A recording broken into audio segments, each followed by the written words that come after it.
Mhm.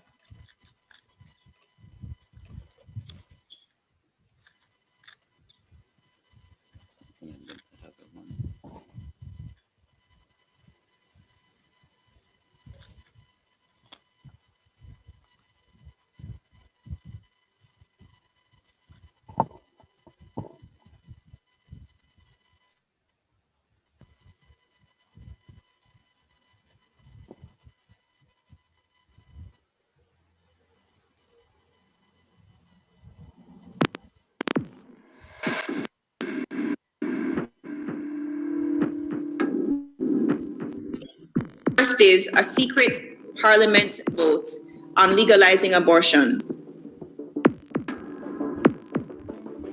upon request. The second is access for minors to reproductive health services, including abortion without parental consent.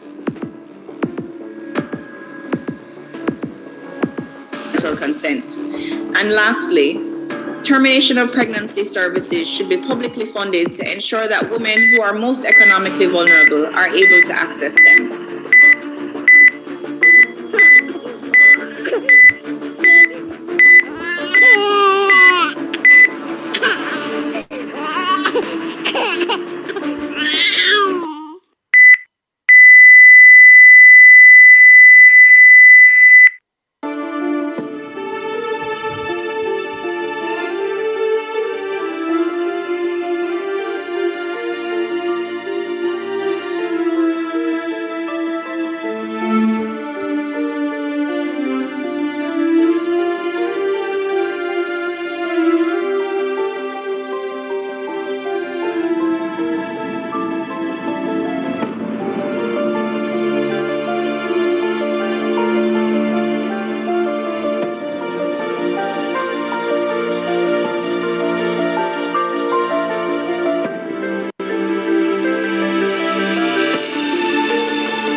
A pleasant good evening, everyone. Welcome to this special 2.5 hour edition of the Caribbean for Life series response to the CAPRI Report. Joseph Buckland, Minister of Religion, and I will be your co-host for today. And my name is Sarah Buckland, founder of Chosen to Glow Ministries, and I will be your co host. This broadcast is our fifth webinar in the LIFE discussion series, Life, Information Forum, and Exhibition. It is designed to continue dialogue on the topic of the untold costs of abortion, and in particular, to address some very questionable assertions made in the CAPRI report. Thus far, we have addressed the costs to conscience, freedoms, and autonomy, as well as the social, economic, medical, and psychological dangers of abortion. This week, we continue our discussion with some highly esteemed guests from around the world while we examine what are the solutions, what are the viable alternatives to abortion. We are pleased to have with us live the esteemed Professor John Wyatt, consultant, neonatal pediatrics, and academic researcher from the University College of London. We also have with us the esteemed Mrs. Denise Mountainay, United Nations Chief Administrative Officer at Endeavour Forum Incorporated. We also have with us an assortment of some very special local guests. Miss Christina Milford, founder of the Pregnancy Resource Center, Mrs. Holly McFarlane of Family Life Ministries, Major Richard Cook, president of Joytown Community Development Foundation and chairman of Christians United for Life. Thank you all so much for joining us for this very important discussion. We really appreciate it. Later in this broadcast, you will also hear from the esteemed Mrs. Stephanie Christian, head of the Family Life Center. A very warm welcome also to all our listeners on our social media pages at Chosen to Glow Ministries Facebook and YouTube channel. Thank you all for joining us. I'd also like to thank all the other medical doctors who are here today to listen in right on our call, Dr.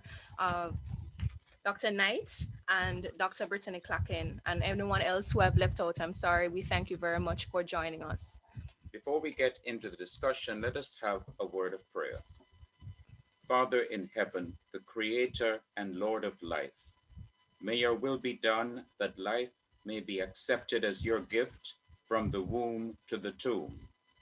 We pray for women who are struggling right now concerning whether or not to abort their unborn children, that you may give them the faith and the courage to give birth to their children and to either look after them or to put them into loving families who will take care of them. We pray also that the government of Jamaica may not take a conscience vote on whether or not to legalize abortion. In Jesus' name, amen. All right. Before we get into the discussion, we just want to remind you, our viewers, how to participate in this discussion, because this was really made for you in mind, with you in mind. These sessions are meant to facilitate dialogue, and as we interact, we hope that we'll do so in a respectful manner. So use the hashtag CARIB4Life, that's CARIB4LIFE, on the Chosen to Glow YouTube channel and or the Facebook page to pose your questions to our speakers. Your questions will be checked periodically throughout this webinar, and each presenter will be asked the question or comment that is relevant to your topic. So without further ado, because we do have a lot of ground to cover, let us go into the discussion. Our first presenter is Professor John Wyatt. As I mentioned before, he is a consultant in neonatal pediatrics, and he's also an academic researcher at the University College of London, UK. He has prepared a presentation for us on the topic of the latest medical advances for women's health and prenatal care. Thanks again, Professor Wyatt, and I look forward to your presentation. You may now begin, Professor. Thank you very much. It's a real privilege for me to be here. I bring greetings from London in the UK. It's late in the evening here, but it's my privilege to be able to share this presentation. So, as you've heard, my main expertise is in the care of newborn babies, and I've been working as a pediatrician and a neonatologist for more than 25 years in London. I've now retired from the frontline care, but I'm still involved very much in supporting the care of babies and supporting doctors around the world. And I'm president of the Christian Medical Fellowship here in the UK at the moment.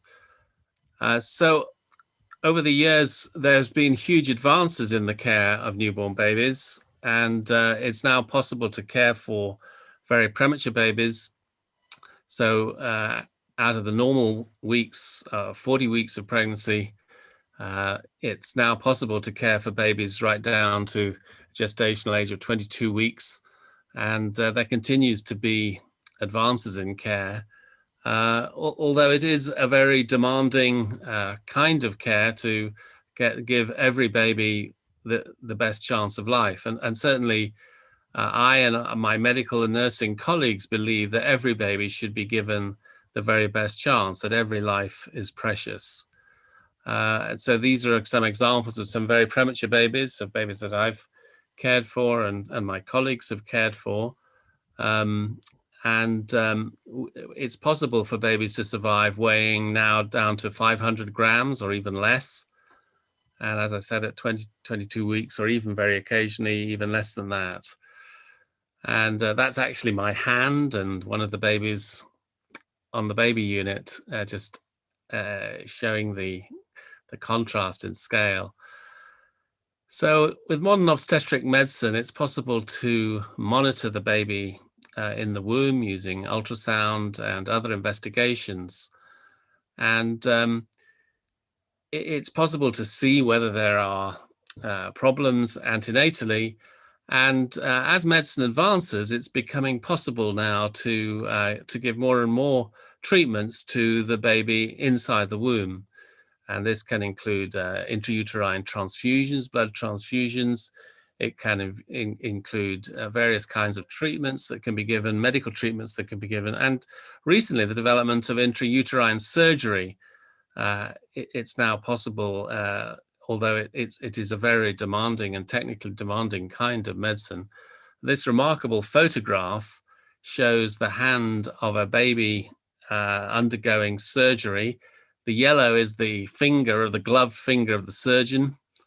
And at the bottom of the picture, you can see this is the womb. So it's at a cesarean section, but here is the hand of the baby, it's possible for surgery to be carried out on the unborn baby, and for then the womb to be closed up and the pregnancy to continue. So what is the result of the outcomes? I've been involved in many outcome studies of babies who were born very prematurely, and sadly, a small but significant percentage of the babies born right at the limits of gestation will suffer some kind of disability. And in these studies, which was done in the UK, looking at the outcome at 11 years of age of babies just born between 22 and 25 weeks of gestation, that 15% of those children were classified as having a severe disability. Although having cared for many children with these kind of severe disabilities, in fact, it's astonishing how well they do in general, despite significant challenges, and despite problems, many of them are able to live normal lives and be engaged in normal activities with a kind of support.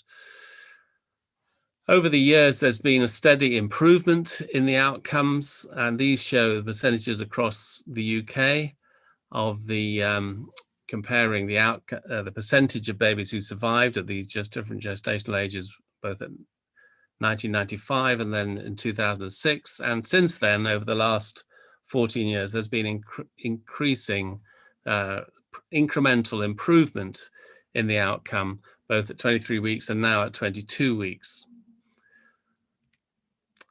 And again, this slide shows the proportion of children looking at survival, looking at those who had any degree of disability.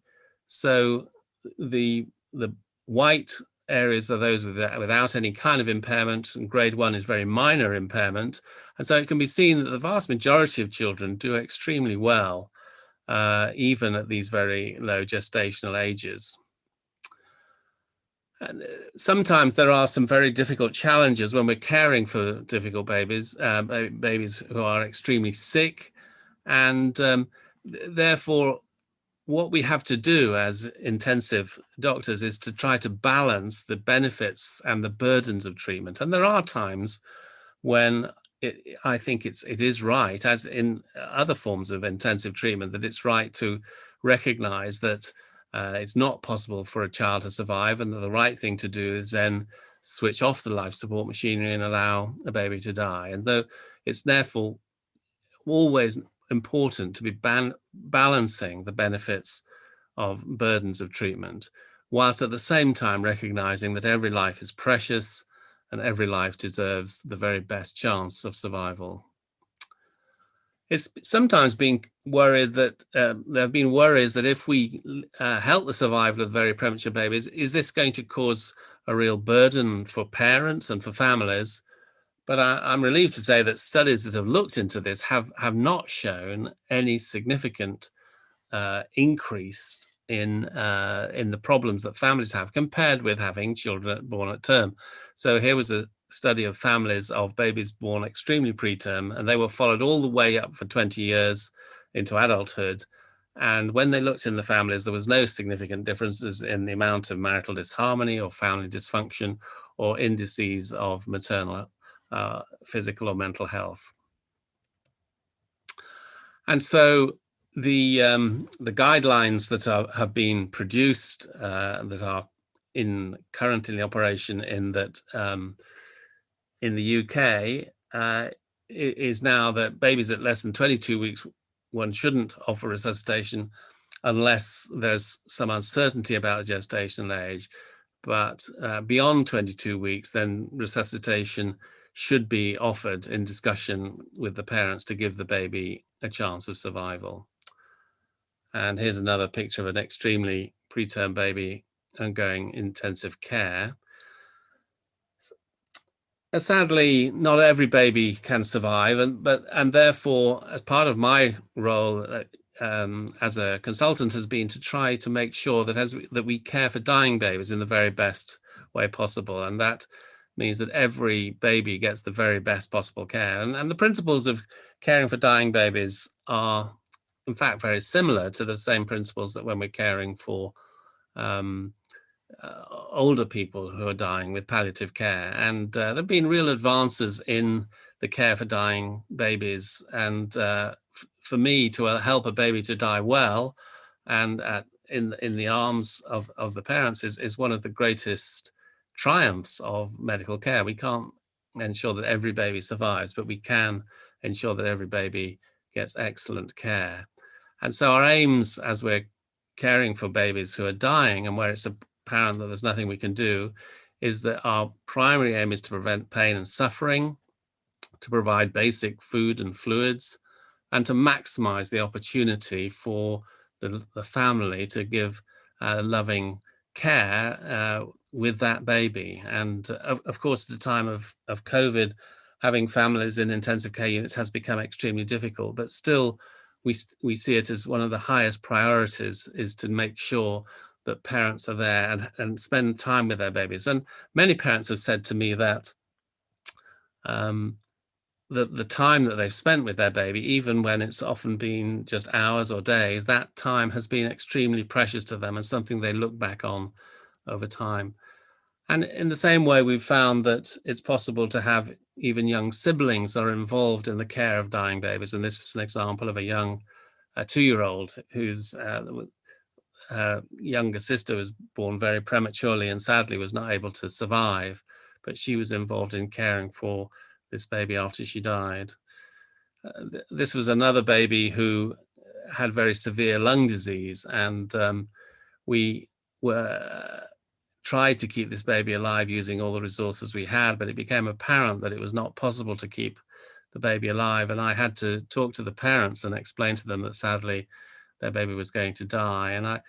And yet we were able to give them a night, the parents, with the baby in their own bed, with the baby in life support and in the hospital. And afterwards, after the baby died, I was able to talk to the father, and he said, I never forget that night, that the ability to have that precious time with the baby, even though we knew it was the last time we would be able to have him in our arms, was something very precious. One of the things we started in our hospital was a bereavement service for all the babies that died. And again, we encouraged parents who'd lost babies to come to this service. And again, I was just struck by how much once the baby, the value of the baby's life was being recognized, and what a significant thing this service was. And each of these cards represents a baby who died but dearly loved and seen as something incredibly special and precious. And one of the things that we are able to do is, sadly, sometimes a baby is diagnosed as having a what's called a lethal malformation, some kind of fetal abnormality or malformation in the womb. And in this situation, it's often recommended that abortion should be carried out because the argument goes, what possible value can there be in continuing a pregnancy if you know that the baby's going to die? And yet what we and I and my colleagues have discovered is that if you offer the opportunity of continuing the pregnancy and then providing expert palliative care once the baby is born, that actually many parents will opt for that rather than to agree to the destruction of their baby in the womb. And we've learned that there are many positive things that come from this. It gives an opportunity to meet the child. She has an identity and a name, and photographs are taken, and the relatives and the friends are involved, and it's possible to have things like baptisms and christenings. So greater opportunities for social support for the parents. It allows more detailed diagnostic tests to be performed. And in my experience, actually, it avoids some of the psychological problems that are associated with an abortion in this situation. These were close friends of mine, and the lady on the left called Verity was a close friend of ours and went to our church. And little baby on the right is baby Christopher, and he was diagnosed of having a rare and fatal abnormality in the womb. And Verity, his mother, and her husband came under a lot of pressure to have an abortion. But they saw that this little baby that God had given them was a gift from God, and they said, how could we destroy the baby that God has given us? And little baby Christopher was born, and it was expected that he would die straight away, but to everyone's surprise, he didn't die straight away. And in fact, he lived for 7 months, and baby Christopher was brought along regularly to our church, the church I go to in central London. And baby Christopher became a kind of little celebrity in the church, and everybody wanted to cuddle him, and he was passed from arm to arm. And he was a very significant member of our church for 7 months. And then he died very peacefully at home. And when he died, he was the same size as when he was born. Because of his condition, he wasn't able to grow. And there was a memorial service for baby Christopher, and more than 400 people turned up to pay tribute to baby Christopher. And afterwards, one of baby Christopher's, one of the friends of the family said, you know, Christopher couldn't grow, but he helped other people to grow. And it was a great lesson for me because it showed the significance of even these tiny little lives, and the lives that sometimes where there was not possible for the baby to survive, yet those lives are valuable and significant. And therefore, we need to give every baby the best chance and to care for every baby rather than to destroy them. And I close with these words from Joseph Piper that says, love is a way of saying to a person, it's good that you exist. It's good that you are in the world. So it's been a privilege to share. And if you're interested in further resources and information, these are available at my own website, johnwyatt.com. Thank you very much. Thank you so much for sharing, Dr. Wyatt. For those of you who haven't met me, I'm Dr. Brittany Clacken. I'm a medical doctor and a team leader with the Love March movement. Just sharing apologies for Sarah and her father. They're experiencing some technical difficulties, so they'll be back on as soon as possible. Dr. Wyatt, I just want to thank you again for sharing so beautifully about your experience working as a neonatologist with some of the heartbreaking and inspiring stories that you would have shared. Thank you so much. If anyone has any questions, you can feel free to ask them. But I would start off with Dr. Wyatt.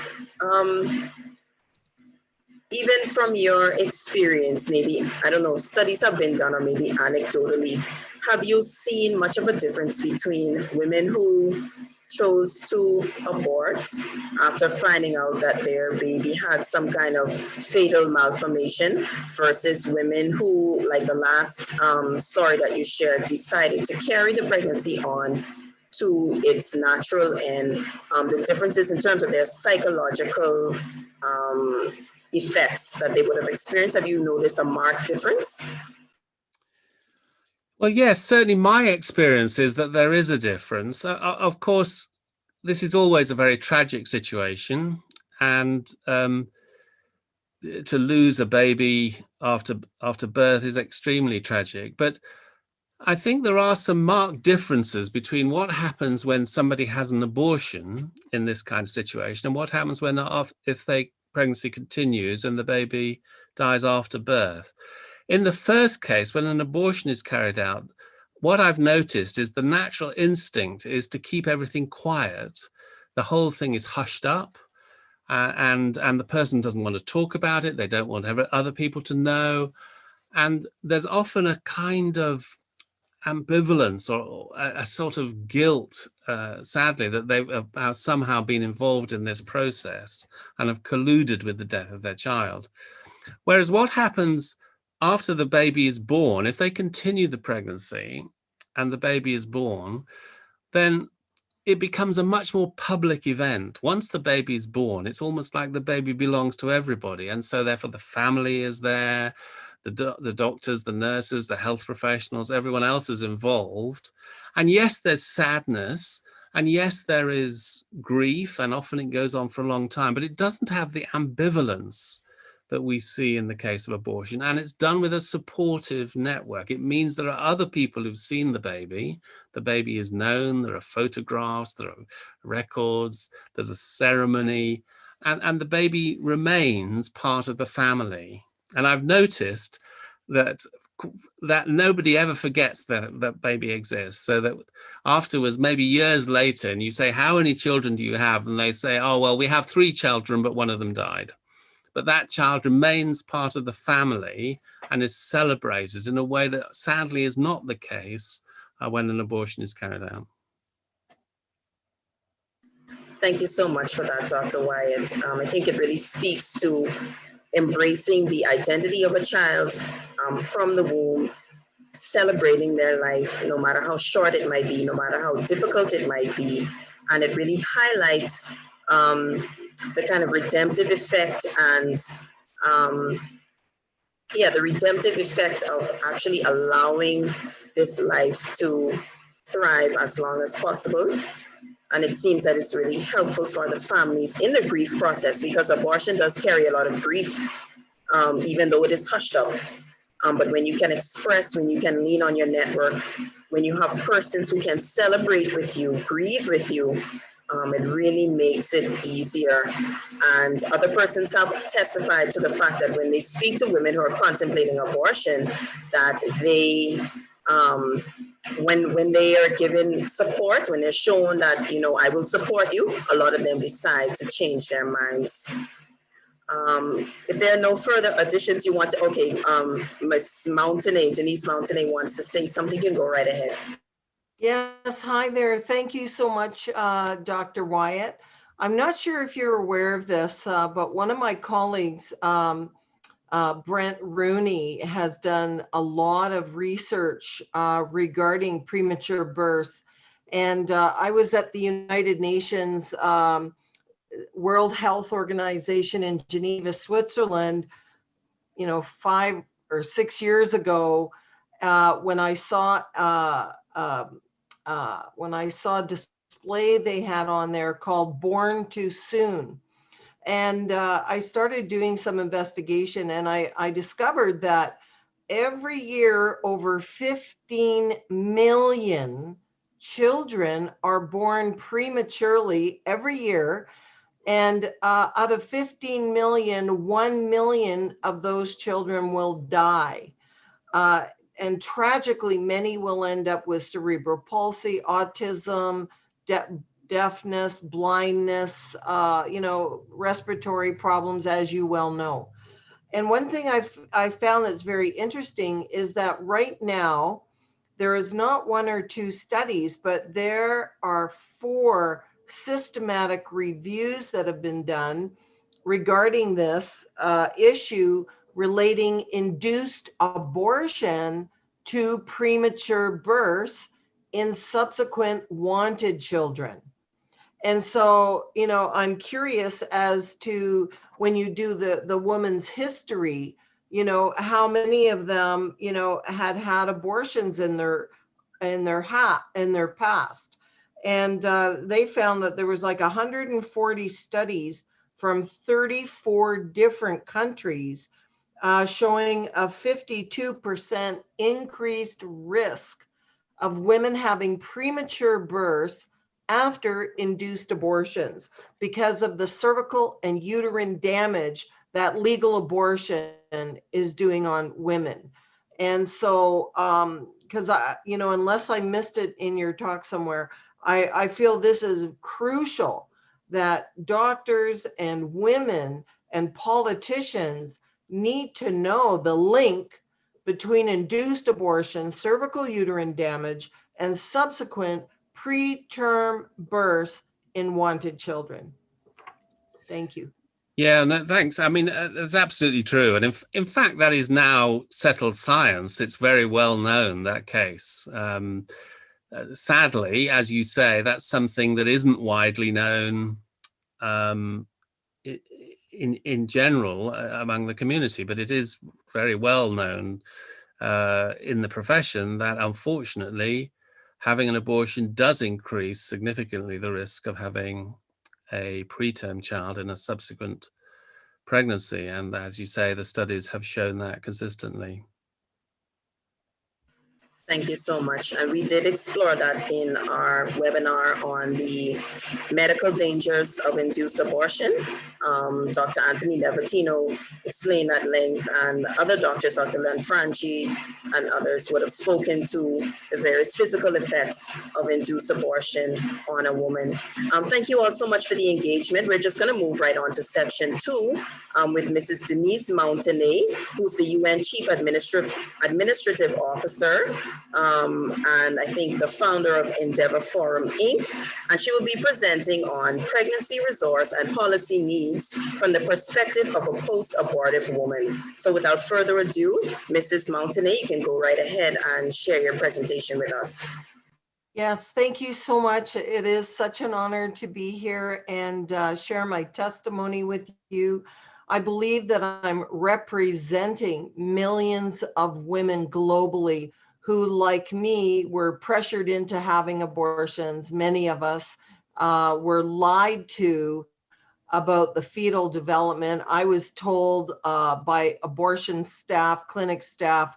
I was even told by my own medical doctor when he told me I was pregnant the second time, and I asked him what was developed after he told me I was about 9 weeks gestation. I said, "What's there? What's developed?" And he took a piece of paper and he put a little dot on the page and said, "Oh, it's nothing. It's just a clump of tissue." Well, he lied to me. And when I discovered the truth about fetal development, that, oh my gosh, all the DNA is there from the moment of conception, that there's a beating heart by 3-4 weeks, that there's all the vital organs are there and growing. And by 8-9 weeks, there's little arms and legs and fingers and toes. So these children of mine were not clumps of tissue. They were my children. And it's devastating that women are not being informed. And I'm coming from Canada, and I had 3 legal abortions in Canada. And I was totally deceived, like many, many women, because we're told it's a clump of tissue, no big deal, safe procedure. But then I ended up getting all kinds of complications. And, the pressure to abort is huge. And most women will never go public like me and tell people about it. But I became a Christian, and God gave me this assignment to share my story so people would hear the truth and know. because there's so much shame, there's so much guilt that hardly any women will ever go public. But I don't care what people think of me. I care what God thinks. And as a Christian, I know I'm forgiven and set free. But the greater purpose is to bring education and awareness to the forefront on how legal abortion is not a safe procedure, and that I ended up getting cervical damage. I got uterine damage from a Canadian, perspective, and from, a first world country. And so legal abortion does not mean safe abortion. I want to make that very clear. Many of my friends who had abortions ended up getting cervical uterine damage and could never have children. So down the road, when they wanted to have a baby, they could never have one. And 3 women I know personally have committed suicide over the years because of the pain and shame and guilt of legal abortions that they had. So the sterility is huge, never being able to have children, the guilt, the remorse, the mental health is so devastating. Excuse me, because one day it hits you. Oh my gosh, what did I do? And you cannot change it.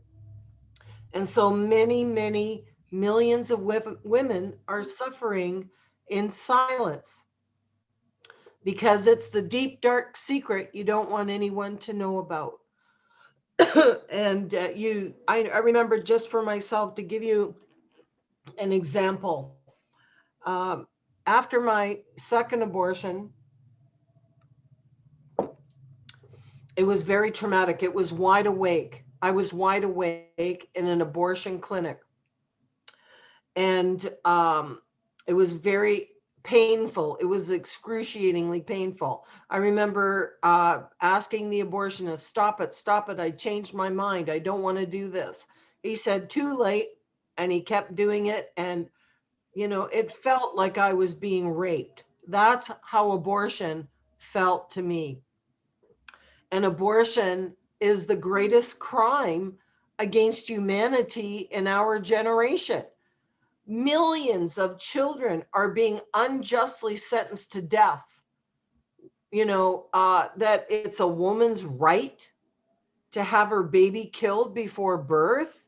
Let's look at the reality of what an abortion really is and what it's doing to children.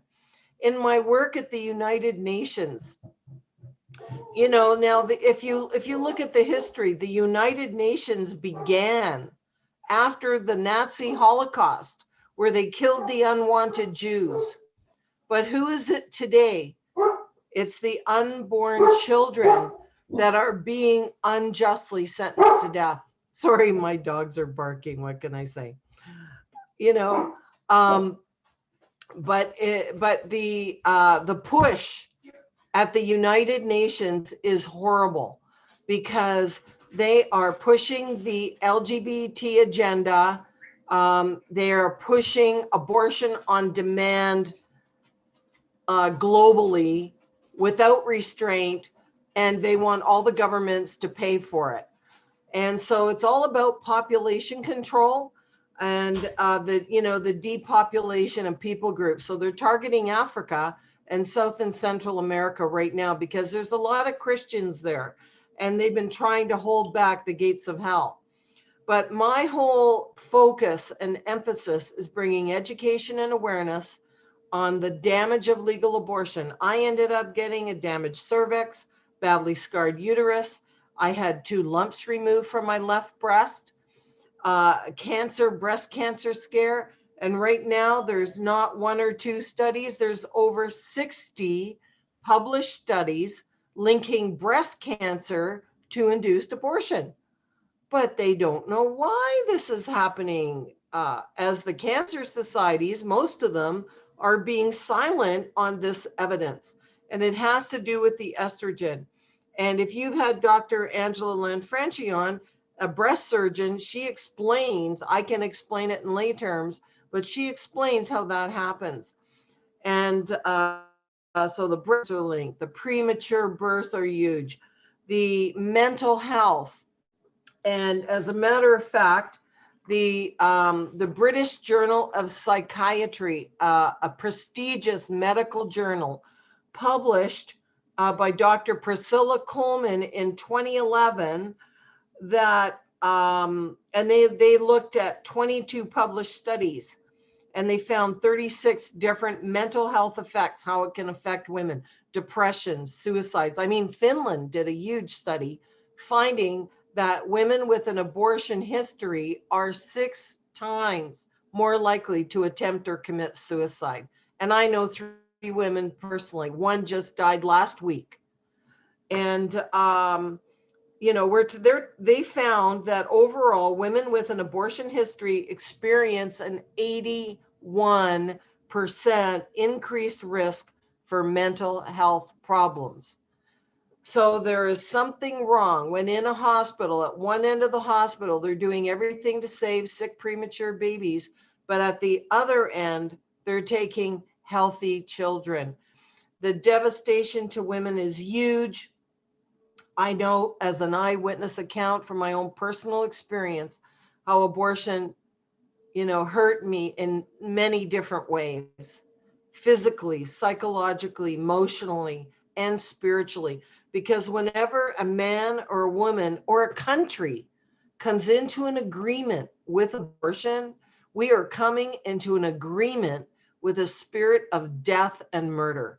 Because as you know, we are talking about little human beings. When a woman gets pregnant, she doesn't grow herself an extra head and 2 extra arms and 2 extra legs. No, there is another little body inside her body. And so I really hope and pray that you stay strong on the issue of abortion, that you keep putting out the truth that abortion hurts women and takes the lives of innocent children. I pray the country of Jamaica will not open the floodgates to this diabolical practice that brutally dismembers, crushes, and or poisons little babies before birth. Thank you for listening.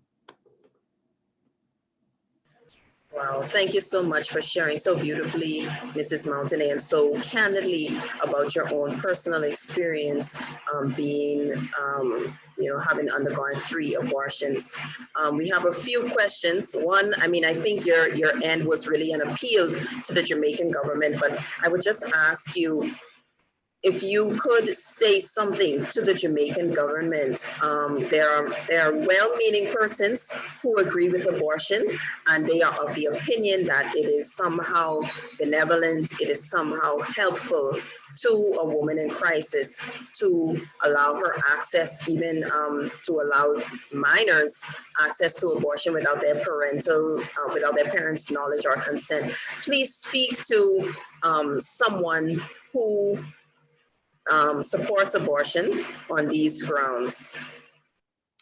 Well, first of all, I would say that legal abortion does not mean safe abortions.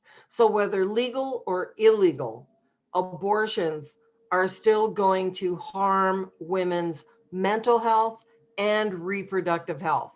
There is not one study that shows that legal abortion is a safe practice for women. And secondly, it's a human rights issue. Abortion is the greatest human rights violation of all time. Do not be deceived. I'm speaking as a former abortion patient, because what happens, like in all the developed countries where we've had abortion on demand for decades now, we've used it tragically as a violent form of birth control. And abortion should never be used as birth control. But because I thought, well, it's okay with the government, it's okay with my mom, it's okay with the boyfriends, it's okay with the doctor, I thought it must be okay until I learned the truth about fetal development, the humanity of the child inside his or her mother's womb. When I knew that, oh my goodness, these were my little children. You know, it's huge. And that the damage to my body. It was a miracle that I was able to give birth to one child, my son, our son. And the joy and love of motherhood is incredible. We can't even explain the love when you have your baby. But the first pregnancy is the most important. And so I would be encouraging girls to hang on to their hormones and encouraging boys to hang on to their hormones. Don't be pushing this comprehensive sexuality education that's coming out now globally, pushing the LGBT agenda. Go to familywatch.org and look at the materials that are totally inappropriate for little children. And they want to sexualize little children and make them more sexually active. No, hang on to their hormones. They need to hang on to their hormones. And if a young girl gets pregnant, she needs to know that this is a baby. So if you don't want a baby, hang on to your hormones, don't have intercourse. And secondly, if you get pregnant, it's a baby. This is a human being with his or her own DNA, his or her own blood type. And so we need to stay strong for life and truth. And I would plead, we have so many studies, we have so much evidence now proving legal abortion is harmful to women, plus it's killing children before birth. Thank you so much, Mrs. Mosene, and thanks, Dr. Clapton, as well. I hope everyone can hear me. I actually had to reconnect via my phone because, unfortunately, we had some technical difficulties otherwise. But what I caught was really, really a touching testimony, and we are very privileged to having you here with us, Mrs. Mosene. And you had another website that you wanted to, perhaps you had already mentioned it, but just for the sake of our viewers just joining, what resources that if they wanted to find you or other information, could they go to? Yes, I put it in the chat box, but my website is together for life.net, togetherforlife.net. And I'm also the author of this book, The Bride, the Serpent, and the Seed. Okay. The Bride, the Serpent, and the Seed. And I can even send it digitally if anyone's interested. And pray for me because I'm working on the script for the movie. So pray for me because this would be, we have to get this side of the story out there because my story is so typical for so many women. I'm no one special, but my story is very, very typical for millions of women. So we need to get this side of the story out there. Thank you. Definitely. Thank you so much again. And if any of our other presenters had any materials at Prof. Wyatt, I don't know if you had any materials that you wanted to share with us that we could support you as well in your ministry and how we could pray for you as you pray for our nation. Feel free to share as well when you like. Thanks so much again for your time. So thank you. Yeah, we really appreciate that. Next on our agenda was actually Mrs. Stephanie Christian, head of Family Life Center, but we will have to actually skip over that because it was a video pre-recorded session which we don't have the facility to share at this point. But if needs be, we will announce the premiere of this video on our Chosen to Glow website. So on the topic now for providing support for locally vulnerable women, we have with us Ms. Christina Milford. So Ms. Milford is the founder and head of the Pregnancy Resource Center, and she will be speaking on the topic Hope for Teen Mothers. And she will be sharing with us how girls pregnancies are able to get back on the right track through the services of the Pregnancy Resource Center. Thank you so much for joining us, Ms. Milford. We do look forward to your presentation. Thank you. And thank you for inviting me and for having me here this afternoon, this evening. It's a privilege. The Pregnancy Resource Center started out started with a vision, a dream that I actually woke up out of, in which the Lord spoke to me. I had tried to convince a young professional in this dream not to abort her baby. I thought I had succeeded because I told her about my first child who was a crisis pregnancy, and I went on the table for the abortion. So I stand in no judgment of anybody. And I told her my boy was now such a wonderful person and I loved him, etc. I thought I convinced her and I failed because the next scene of the vision, um, the young lady was lying on a mahogany table in the center of a church hall, where there was no other furniture, but she was in the process of having an abortion. I saw the whole detail of it. I went inside of her table and cried out, "Oh God, couldn't you give me a chance to live? Couldn't you let me fulfill my purpose?" I woke up shouting that and I was very upset. I was very angry. And when I asked the Lord about it, what's the purpose of this? The response I had was that in 1996, there were over 900 murders. This was March 1, 1997. But in December, the year before, there were over 900 murders in the country, he said. And nobody, he said, all the talk show hosts and the radio programs, all of us were marveling about this happening in Jamaica. But nobody was speaking about the untold numbers of his children slaughtered in the womb daily. And my response to that was, "What are you telling me that for? I didn't kill any, I came pretty close." But he didn't answer me anything further.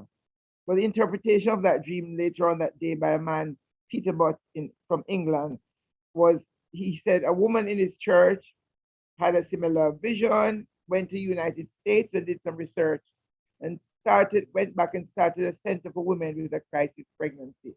He said that in over 6 year period, over 6,000 babies' lives had been saved that otherwise would have been aborted. Maybe the Lord was calling me to such a ministry. I can only tell you that that was the beginning of this matter because I knew nothing at all about abortion, etc., etc. But over the years, well, the following year, one of my co-workers in an advanced state of pregnancy said to me, "Christina, if any other baby would have died, this one would have, except that you spoke." And I said, "Me, what did I say?" She said, "I don't remember what you said, but I know this baby is coming with a purpose and I have no right to kill it." Um, so just moving forward, I knew there was something I had to do. I didn't know how to do it. And I did negotiate with the Lord when I told him I was ready to do his work, that I'd like redundancy from my job. I worked with Cable and Wireless Jamaica for over 27 years. And I said I needed some redundancy payments before doing what the Lord called me to do. And the Lord arranged it. So when the redundancy came, I said, "Okay, what do I do?" I went to the church because I believed it was a God thing. And the church really didn't, they embraced the vision but couldn't support it. I didn't know how to start, what to do. And I started to volunteer at school for vocational training, where we had students 16 and over. And thank God for Betty Lawrence, the visionary for Vision Makers World Reach. She said, "Christine, I started a counseling course. You may use this office to counsel with my students and start the ministry that's in your heart." My first, my first girl that came to me, first counselee, was a young woman who, at 18, was very upset because the other girls were talking about their babies in class and she couldn't talk about hers. Um, Long story short, she had had two abortions between 16 and 18 years old. Her mother didn't even know about it. And this is a Jamaican situation where it is not legal. But here she was in grief because she couldn't talk about her children because it's such a silent matter. A month later, having I brought her through some grieving processes and releasing the guilt, etc. A month later, she was back in my office, and now she was pregnant, and she didn't want a baby. And I didn't understand it. I didn't understand the complexities of the whole abortion business.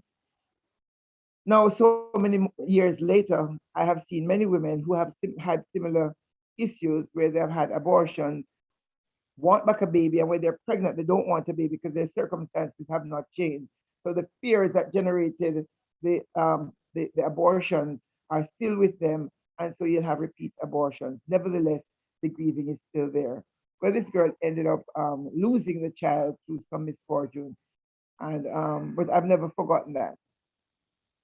So how do we, as a pregnancy center, that's staying with the subject you asked me to talk to, that I could talk at length about many girls who and young women, older women who have seen, who have been having complications due to the abortions that they have had. But when a girl comes to our center, um, or young girl or older woman, because we have had a woman even close to 50 years old who with a pregnancy was told that the child is going to kill her, so she needed to abort. We have to bring our women to an understanding, depending on what they will allow us to share with them. We're into educating them concerning who they are, their value as human beings, and our foundation is in Christ. We believe that each person is a unique representation of God. He designed us. He sent us, said, before I formed you in the womb, I knew you. And before you came out of the womb, I had work for you to do. And so we get women to see from God's perspective, as much as is possible, who they are, who their child is to God and to the earth.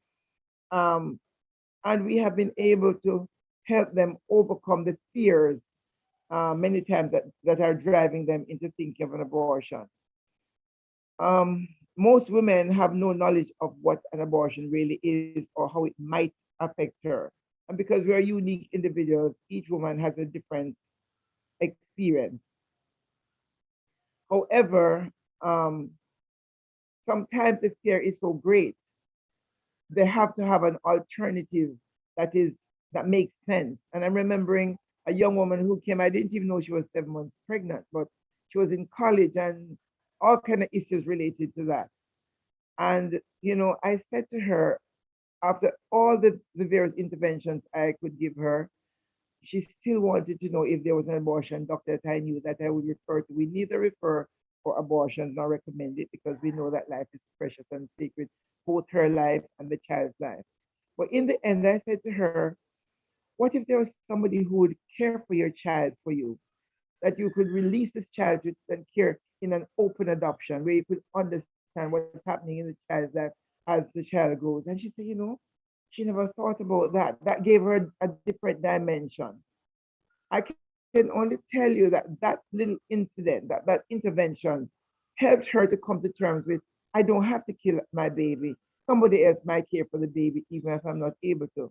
Amazingly, 2 weeks after coming to me, she came back and she said she went to church and she looked at a couple in church who had business and lots of money and they had no children. And then she said, my goodness, I'm just thinking how God has loved me so much that he had blessed me with a baby. Now, 2 weeks before, she saw this as a crisis. She needed to eliminate this child's life to get on with hers. 2 weeks later, just between the Lord intervening with her and whatever I said to her through him, she changed her mind and was now nurturing the thought of having a child. So we present life, we present the truth of who a woman is, about who the baby is. We give information on fetal development as she may want, because some women have researched the subject before they come to us. Um, one particular young woman I'm still remembering, and her child is now 9 years, approaching 9 years old. But when she came, she didn't want to hear anything about any babies, so we couldn't talk to her about babies. She just wanted the pills because she had taken some and they didn't work, so she wanted the real thing from me. The pharmacist had sent her to our center, and I couldn't talk to her about what she didn't want to hear about, but I heard a religious underpinning. So I said to her, "Can we read the scripture together?" And she said yes. So together we went through Psalm 139, as if drinking sips of water. As we began to slowly read, she looked up at me and said, "But Miss, I take 2 pills and I'm feeling some pain." The scriptures that she read convicted her that God Himself was making her baby and she shouldn't interfere with it. And to cut a long story short, I took her to, I said, we're not a medical facility, so the only thing I could recommend is that you go to the doctor, the hospital, they will help you there. I dropped her at the hospital. It was late evening myself. I dropped her. And 3 days later, when she called me, she said, Miss, it's a good thing I came to you. If I didn't come, I would have died. I said, what do you mean? She said, when they, she said, when they took my finger, they tested for blood, there was no blood in her. I said, what do you mean? She said, I'm a sickle cell anemia patient. And they had to put me immediately on drip, you know what they're talking about, intravenous fluid. And for the 3 days up to the time of her talking to me, she was on that fluid to make sure she had blood in her body. I can only tell you, if she had continued to take those pills, they would have caused her to hemorrhage. She would have died. Her baby would have died, yes, but she also would have died, leaving her other children who she had just left with next door neighbors. When I checked with her, 14 days that girl was in hospital for before they released her. So her baby lived. I visited her in hospital. She had the most beautiful 8.5 pound baby girl. And when I said, so can I get her? She said, no, no, miss. Because apart from the trauma of thinking about the difficulties of another child, now she knows that this is her baby and she values her. It's her only daughter and another of my godchildren. Um, so apart from what happens in office, we have kept an office in town separate from a home that we have that we call Hebron House. Because we recognize it was not enough to let a girl know how valuable she is or her child is when she is in trauma, when she has nowhere to live, when the family has put her out, she needs somewhere. She needs a place. And so we started out in 2006. The need was very, very apparent. And we rented a little 2 bedroom place and fixed it up. It wasn't very nice. And Shared Hope International, who is into preventing trafficking, I think they brought the language of trafficking to Jamaica. They came alongside us in 2007. They really wanted us to put together something that would embrace girls that are being trafficked. Well, I didn't really want to get into the raising funds, etc. I didn't know anything about all that, but they have supported us along the way because many of the girls that we serve, we now realize, or through questioning, many of them are trafficked locally, sometimes in their homes by mother. It's amazing, cousins, whosoever, or children are to disadvantage. So in our home, and I'm sitting here in one of the best neighborhoods in Montego Bay. This is what God has provided for us. We rented that space for several years. We provided holistic care. Most of our girls were older girls, 16 and over, because they were related to the school, where many were being brought by men who would pick them back up and they felt trapped, they felt bound and could not be released. But when we started intervening with them, they came to know the Lord and they wanted a different lifestyle. But since then, we have moved into this space and we have had up to 12 girls at a time. Many of them, they're either pregnant or have had the child already but need help, or they are at risk of becoming pregnant or at risk of being sold. We provide for our girls everything that they need as the Lord allows us. Medical care, we go with them, and we is not the royal we, because we have a board of directors and we have persons who work with us to see to it that they, you know, right now you probably hear sounds there. We have a 4-level house that the Lord has given us, and they're comfortably placed. So they get their meals, they get medical care, they continue with schooling. As we speak, even with COVID, we've been able to provide them with the gadgets, etc., that they need to continue with school. Because we also recognize that without continuing education, they will flounder when they leave our care. They're here for 6 months, a year, or longest served girl has been here 8 years. She came at 13, 9 months pregnant, in a situation that was highly traumatic. Mother, she was providing for the family with her little body. But today, she is grown. She's ready to move out because she has been working for some time and she can fly from my nest at this time. Um, Basically, we also give them the foundations of what God has said about them here, because it's His home.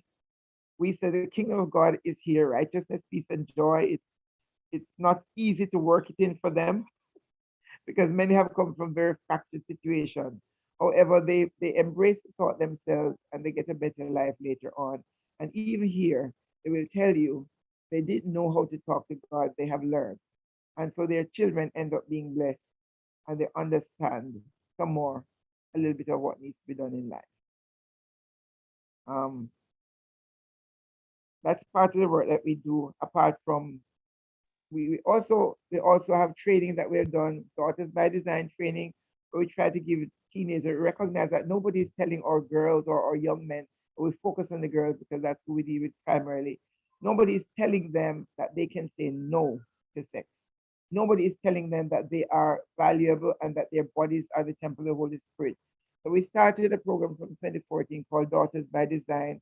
And in this, we gave them instruction together with New Jersey Physicians Group, who has a program called True Love Waits, to let them know they can value themselves. And even if they have been sexually active, they can make decisions and sustain those decisions that until marriage, they will wait. It's something that helps to motivate.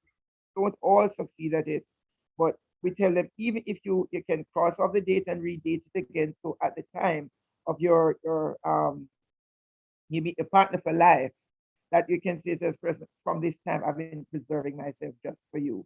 And the beauty of it is, I mean, you want to see a young girl, her eyes opening to realization that she is precious, she is a gift from God, and she'll be a gift for her future mate. So that's just a part of what we do. Wow.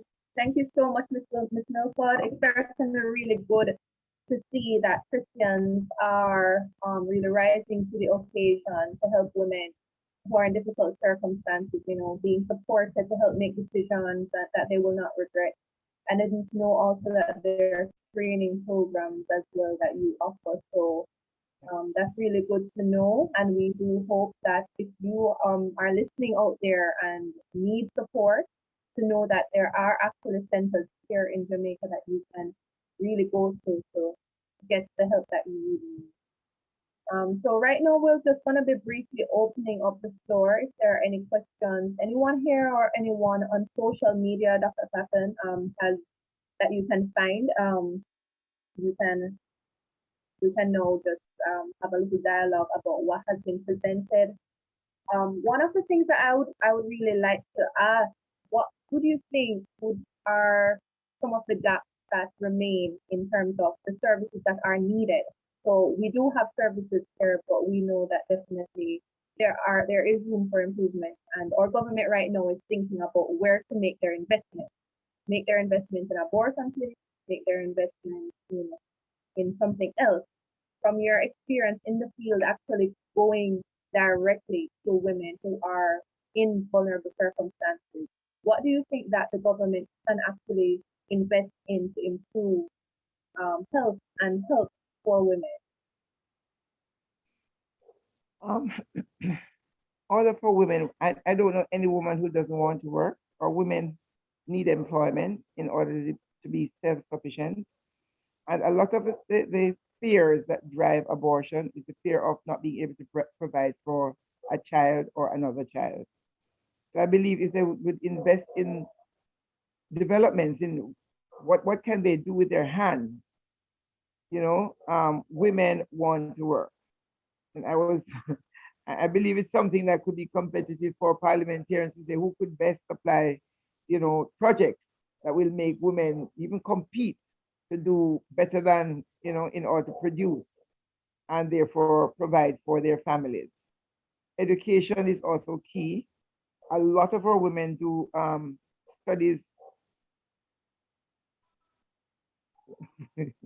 do studies after, after leaving school, having many of them having had to leave school before completing their education. And I believe just being able to help them to complete these and to feel accomplished, that they're not having to be dependent in situations where they become oppressed. There are many women who are being oppressed and abused in their home situations because they're undereducated and not employed. And so if we can help them with education and employment, I think that would be a great thing. Thanks for that. Something that we, Oh, sorry. Go ahead, Sarah. no, I was just going to acknowledge just completed. So you can go ahead now if you have anything else to add. Right. I was just saying, I noticed something from your presentation at the end. You were saying that, girls need to know that they can say no, that they have the power to say no. And that abstinence really speaks to empowerment, because a lot of their peers or maybe even their parents would have been engaging in sexual activity from an early age, and having a lot of children, which, if they're not economically stable, it can cause a real strain on their finances and on their home life. I just wonder if you could speak to, because many persons will say that we need to stop teaching abstinence in schools, and instead we need to teach what they term as safe sex, which means the use of condoms, the widespread use of condoms and other forms of birth control. I wonder if you could just speak to what it really means to be empowered as a young person, as a young woman, and how abstinence plays a role in her empowerment. Yes, I understand too that abstinence is almost like a curse word today. People say, oh, it doesn't work. But we talk about saved sex rather than safe sex, because there's no safe sex. You know, our kids, I was really over 50 when I started this ministry. And I was so mad when I got in. I didn't know anything about STDs and how they affected kids and so on. And when I got in, I was upset because I said, if I don't know it, then our kids don't know it, and nobody's telling them. You believe me, I was 12 years old when I became conscious that a young woman should be a virgin going into marriage. Nobody's telling our kids that. That is like that's in the backwoods, you know? And so I was able to make a commitment to myself between me and God. Today we hear it called all kind of names. No, it wasn't abstinence. I didn't know anything about abstinence. Nobody taught me about it. But I read enough to know that a woman should have something called sexual purity. Now, one of the problems that we're having is that our little girls, many of them are being traded by their mothers and other relatives. So that's a real issue. I mean, we might empower her to say no, but if the mother at home is saying, well, this is how it is, how much power does she have? It's a real problem, because if somebody is selling me and collecting money, why don't I just sell myself and cut the money for myself? It really is a problem, but we still have to speak to it, because not all homes are the same way. I remember talking to a 17-year-old girl who was going to St. Andrew High School. We did it was back in 2007, so it's a long time ago. And she called my office and she recorded the number. She didn't want to write down the number, my telephone number, in case anybody thought she was interested in the matter of sex. Okay? She called my number and she introduced herself as A. She said she didn't want me to know her name. I could not tell her she's one or several students that we spoke to. But this was her fear. Just to cut a long story short, she was a virgin. She had never had sex. She had friends who would gather together and talk about the subject, and then they'd chase her away and tell her until she had something to share, she could not join their group. So we talk about peer pressure. So when she called me, it was to say, she's thinking about doing this. She just wants to have something to say because the others are pushing her and so on. So I balanced her. I said, what are your values? What do you believe about this? I got her to think about her future, to think about what are the possibilities should she become sexually active. She was just going to choose a young man out of the house, somebody who looked nice, right? But she just needed to be able to share with her friends. So I had her examine her life, her plans for her life, and to see, is this what she really wanted? And several conversations at the end of a week, she called me and she said, I have decided I'm not going to do it. I've decided this is not what I want for myself because I showed her the possibilities of the disease. I showed her the possibilities of becoming pregnant and the result, what that would have on her clitoris, you know. And and she made a decision. Yeah, she made a decision that she would not do it because she was educated. She was allowed to think. And I believe if we gave our children the truth about their sexuality, the truth about the diseases that are out there, the truth about what pregnancy does in, well, they can see in a young person's life and what will do, the truth about abortion, because some choosing abortion when they become pregnant because they want their future to get on. Many girls have had their lives stopped after an abortion. I've seen it. Many want to commit suicide. I've seen it. I've seen them. I've faced the women in pain, and my heart grieves for them. So the only thing I can do is to bring them into a place of balance where they recognize that every when we feel guilt is because it's something related to conscience and God. And in the taking of a baby's life, there's blood guiltiness. We cannot eliminate it except to confess it. God forgive us, we get cleansed from it, and we have gone there. And so I don't even know how to get out onto that track, but that's a reality because one thing leads to another. The early sexualization of our children has led to early pregnancies. And note I said early pregnancies because some are before teenagers. I wonder if my little princess who just walked in here would say hi to you because she was a 12-year-old pregnant mother. Her daughter is now 4 years, soon to be 5 years old. If that baby had been terminated, her life would be totally different. She's still on track with her education. She's still pursuing. You want to say hi to this group? Just to tell you, it is true. You might not see her face get shaded. This is my young princess. She was a 12-year-old mommy. 11. She was 11. She gave birth at 12.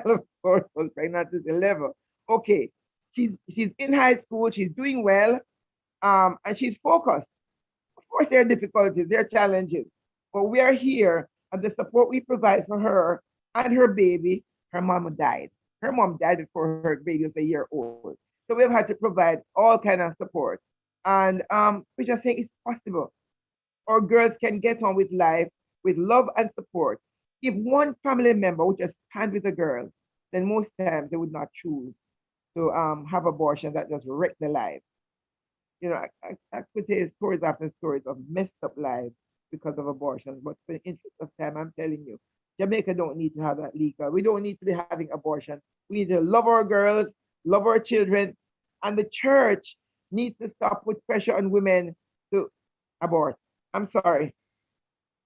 A lot of abortions are taking place in church because other women, one woman said to me, she was on the choir and she was having her third pregnancy, and the choir member said to her, "What me a rabbit? Picking this up, I mean, they put them down because they're having their children. The whole thing of two is better than too many has permeated our society that the advertisement is not needed. It's in our women's minds and they don't even know why. And that was an intent to kill. Because if you have less than 2 point, how many? 2 point something children per 2.1. and you're dying for population. So what was proposed to us in the 70s and 80s and promoted was kill yourselves. Do not reproduce Jamaicans because 2 is less than. So now I understand we're down to 1.96 and they still want to legalize abortion. What they want to do, wipe us out as a nation. Why? We're such wonderful people. We need to love ourselves and love our children and just promote life. Yes, Thank you definitely. so much. I hope I'm unmuted. Everyone can hear me, right? Great. Yes. So, definitely the issue of re-educating persons, especially promoting abstinence in education, is very important. Also at the Love March movement, as well as which I'm a member of, on a personal level, we do take that seriously. I am waiting as well as a 27-year-old, just putting that out there. In the 21st century, it is possible to be a virgin and be waiting even when you're near 30. So, and it's not a miserable life at all. So just put in that testimony to encourage persons to just live a life of purity because it's something that you will not regret. All right. So Mrs. Mountainay has also shared some other resources that I would just want to quickly read out before we go to our next speaker very quickly. I know we've really gone a little over time, but afterabortion.org is another very good resource. Familywatch.org, togetherforlife.net, as was mentioned before, bctinstitute.org, and also our previous speaker, John Wyatt. You can find him at John Wyatt, that's JOHNWYATT.com. All right, just to go quickly on, this is Stephanie Christian. She's actually with us live. I'm hoping she is still here right now, but on the Yes, she's same here with her hand raised. and I know that we've kind of gone over time, but let's go. Providing support for vulnerable women who feel that they have no other choice is essential, as Ms. Milford has already said, if we want to reduce abortion. So our next presenter, Mrs. Stephanie Christian, she's a trained counselor, and she is the head of the Family Life Center and has helped many women locally also who have contemplated and gotten abortion. So Mrs. Christian, we would just want to hear a little bit more about what the Family Life Center offers. How can persons contact your center if they need assistance, and any success stories that you have had during your career as a counselor in Jamaica, helping persons practically. We're not just saying no abortion. We know that there are vulnerable women that need help. So we just like to know a little bit more about the Family Life Center and what you have offered as support for vulnerable women. Good evening, everyone. Before I give the information you just suggested I give, I really wanted to endorse what Christina is saying. Christina and I have been in this work for many years, and Christina has focused on you know, preventing, trying to encourage the women to not have the abortion. What I do is, you know, not every woman has the privilege and the blessing of being able to have someone like Christina to talk to them and to, you know, discourage them and try to give them, you know, healthy and viable options. And they do have abortions.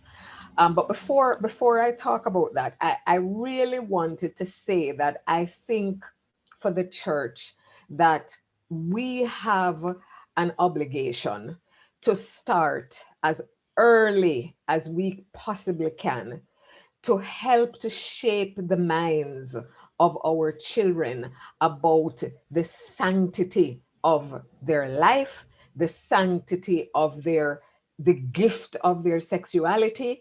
And it is the only way that we can counteract the comprehensive sexual education, or whatever the other form of brainwashing is given to our children. Sunday school is not as much a part of our culture as it used to be, but it still is. In some places, Sunday school is happening.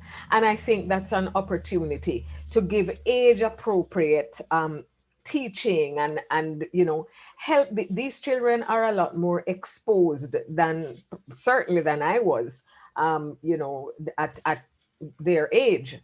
And I just think that if we don't start there, it's going to make it very, very difficult for the children to know their value and to know that they actually can abstain and be healthy and be proud of who they are as a human being. So just to go back to you know, what we do at the Family Life Center. So as I said, when women have abortions, I've had men too who have come, but it's predominantly the females who come. And everything that we have heard said about what happens to the woman, I can attest to, because it's not one or two, it's many women who have come and they have been suicidal. Some have actually attempted. It's interesting that some women will come and they will be they're suffering, but they will not say initially that they've done the wrong thing. They will say, I had to do it. And I think I did the right thing. But because they continue to be in their grief and their pain and everything that they tried to prevent by having the abortion happens. They have the abortion and it happens. They drop out of school or they fail their exams and they're thrown back a year or two. Their relationship ends and they are stuck. They are not able to move forward. So I mean, it's very interesting, because I don't say to these women, you've done the wrong thing. They eventually say something like, I miss my baby. And then they will say, I have to say, no, Mrs. Christian, I did the wrong thing. And I just sit there and I listen, because some of them will make a direct connection between what is going on in their life and the abortion, and some will stay in denial for a while. But eventually they get there. The other thing that I've observed too is the atonement baby. So, within 6 months, sometimes less, of having an abortion, a woman will get pregnant again, despite all the challenges, despite the regret and the shame and the guilt. Well, I think it's about that. When they try to get pregnant, they're going to do it right this time. And they're trying to replace the baby that they lost. But of course, many times they just don't have the courage. All the circumstances remain the same. And so they go that route. They're caught in what is called post-abortion stress syndrome. And not many counselors are trained to be able to provide that kind of care. And some psychologists and psychiatrists will deny that something like that exists, but we've heard, and I can attest to the fact that it does exist. We do a retreat. It's called Rachel's Vineyard. It's a post-abortion healing retreat.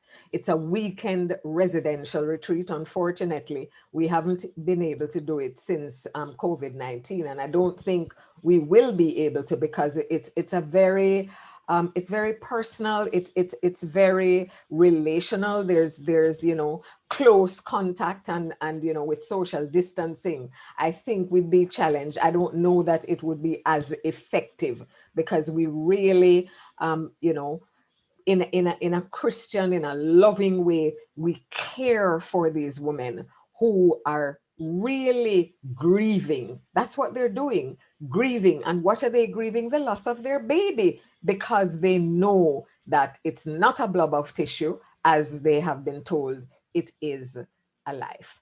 So yes, we counsel on the Family Life Center is it's a ministry in with the Archdiocese of Kingston.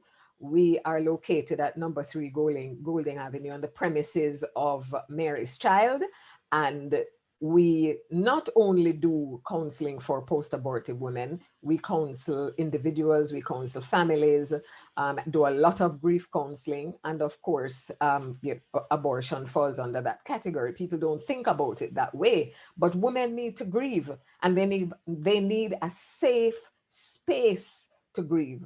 Society does not give them permission to grieve, because abortion is hush hush. You have to hide it, because even if you tell a good friend, that you have, and you've had an abortion, and you start to talk about, some of the challenges you're having, and the pain and suffering. I'll tell you, if you talk about it once or twice, don't bother go back the third time, because they don't want to hear it. And it's a loss, and it's a serious loss, and grief is absolutely necessary. And this is what counseling will do. And as I said, our Rachel's Vineyard Healing Retreat will provide that safe space to rediscover, who you are as a human being, as a a person made in the image and likeness of God. So I don't think I have a lot of time, so let me just give you the contact information for the Family Life Center. It's the landline is 876-669-9767. No, we have some challenges with that landline now, because we're not there every day because of COVID-19, but you can reach us at any time on 484-4572, and that's a mobile phone. Okay. I think that's it. If anybody has any questions. Thank you. Thanks so much as well for sharing with us, Mrs. Christian. We really have learned a lot, and it's very good to actually know that there are organizations here in Jamaica that do listen to women who are grieving from their abortions. And you did mention a very important point, that there is a grieving process. In one of our previous episodes, I had referred to something on the Abortion Jamaica page, where they actually had testimonials of women who are grieving their past abortions. But to me, it was ironic that even though they had admitted feeling a loss, to me it seemed like a defense mechanism that some of them had, were using. So they still wanted to commit abortion to be legal.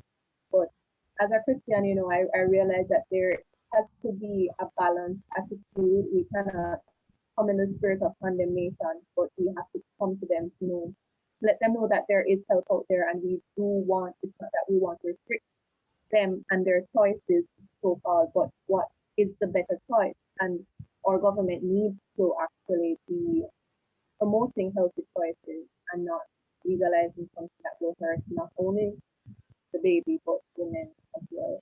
Yes, one of the challenges we have is trying to, how should I say, encourage a woman to come for help, especially in that retreat environment. She knows that she needs the help, but what is the difficulty is, one, you know, other persons are going to be there, but the thing is, everybody else there has experienced the same thing. And it's wonderful that group environment allows you to feel more comfortable to speak about your journey. You learn, you get wisdom from each other as to how you cope.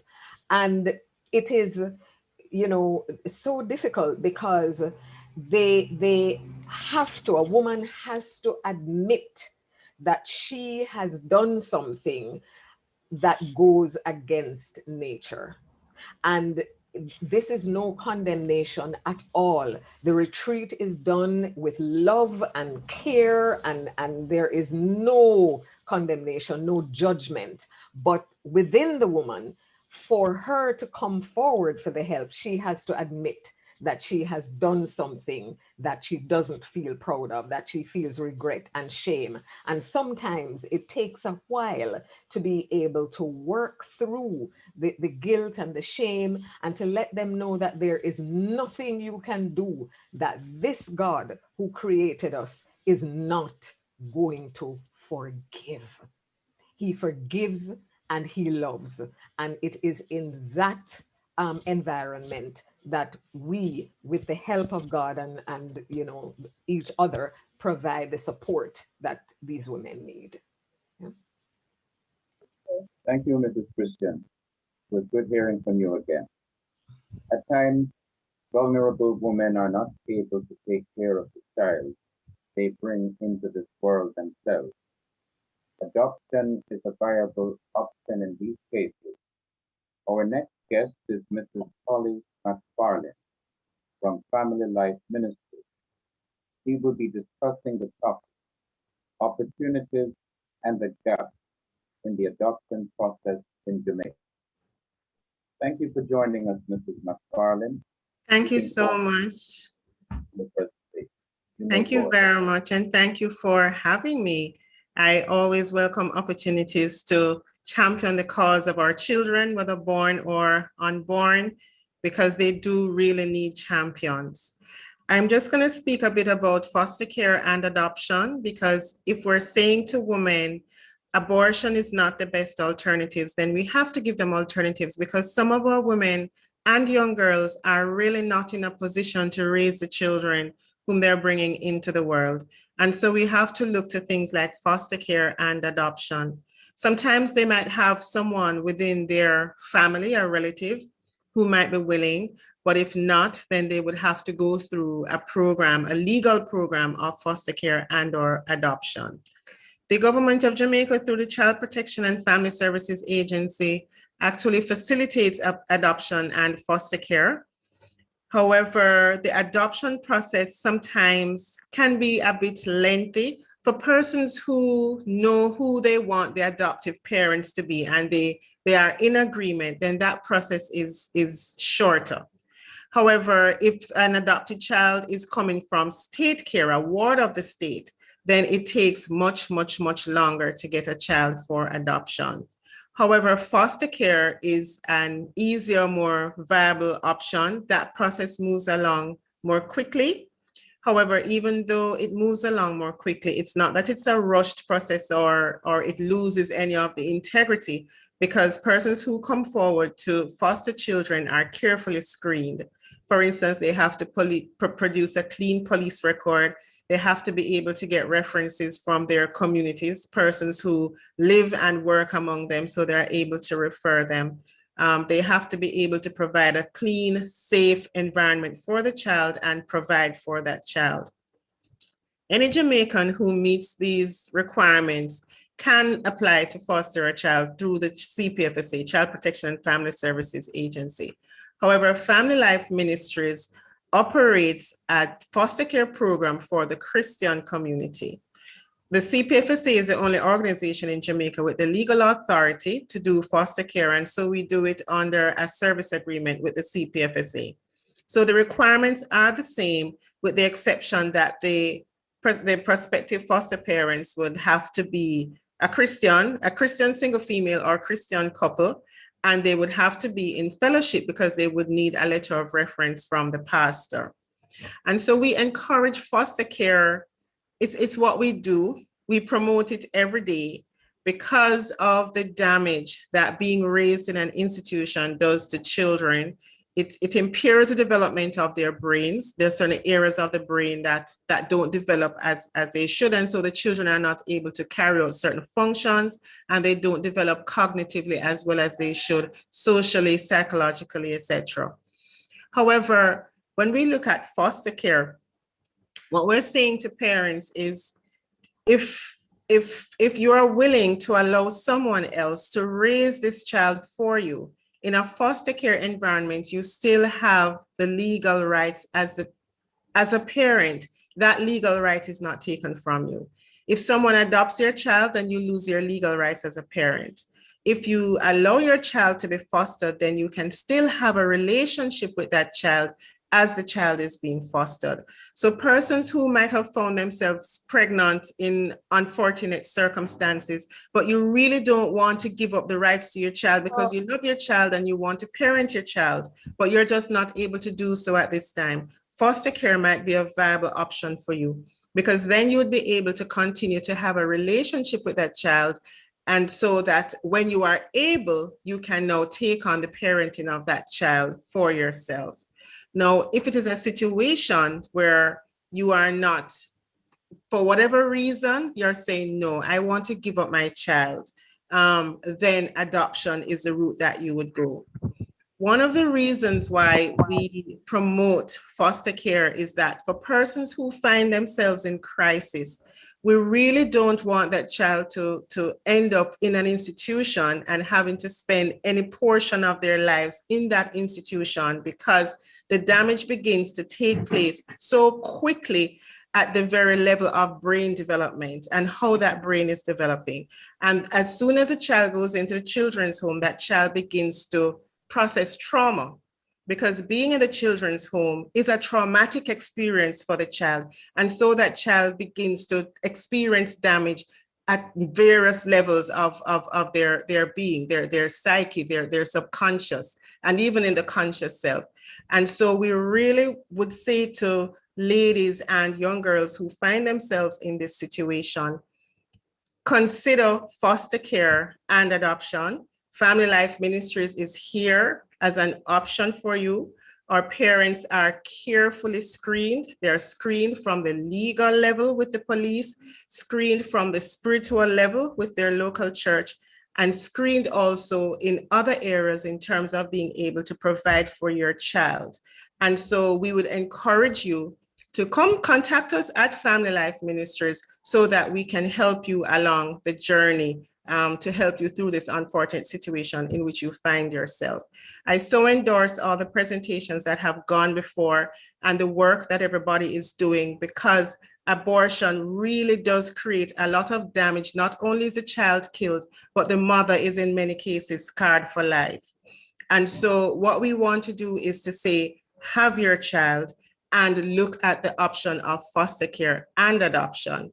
And then for our foster parents here at Family Life Ministries, we offer support. So in addition to all that they bring to the table, we give them additional support. We give monthly parenting training to our parents. Also, if there is any counseling involved that needs to take place, we offer counseling without charge to our foster families. And we also provide other kinds of assistance that the foster families might need and they're not able to provide. So we sort of give a holistic package to help in raising the children who are born in unfortunate circumstances. Thank you. Thank you so very much, Mrs. McFarlane. I did learn a lot. I actually did not know personally the difference between foster care and adoption. I don't know if that's common knowledge, but I did. All right, so I have a question. We know that there are many gaps in the present system here, as you alluded to. The gaps from what I've seen do not really actually seem to be a shortage of persons who want to adopt, because I've heard that there was like over 100 persons waiting, but the bureaucracy of the process, for example. But so my question is, do you have any recommendations for how the government and the private sector as well could improve the process of adoption in Jamaica, especially in the context of like redirecting investments from abortion into more sensible options like foster care or adoption? We have to redirect services. And actually, I'm very pleased to say that the government is actually now with the CPFSA going through a process of defining care reform. So instead of having children who are abused, neglected, or the parents are just poor, not able to take care of them, rather than just looking at a children's home as the first option, what they're trying to do is to implement a system of care reform where they support the birth family to try to keep the child in that family.